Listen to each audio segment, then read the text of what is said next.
হে বন্ধুরা, সবাই কেমন আছো? আশা করি সবাই ভালো আছে। আজ রবিবার, ছুটির দিন। কিন্তু ছুটির দিন মানে কি, আজ প্রচুর কাজের চাপ, বাড়িতে হাজার রকম কাজ থাকে।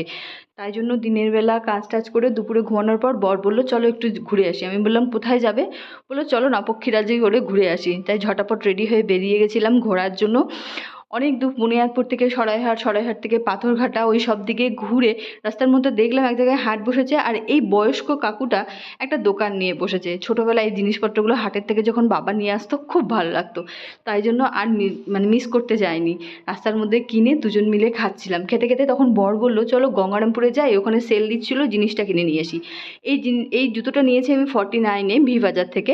খুব ভালোই জিনিসটা। যাই হোক, কেনার পর বাবা বলে চলো চলো, অনেক দেরি হয়ে গেছে, কালকে আবার অফিস আছে।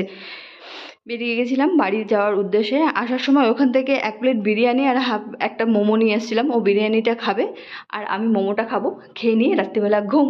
গুড নাইট, টাটা, সবাই ভালো থেকো। আর ব্লগটা কেমন হয়েছে অবশ্যই জানিও।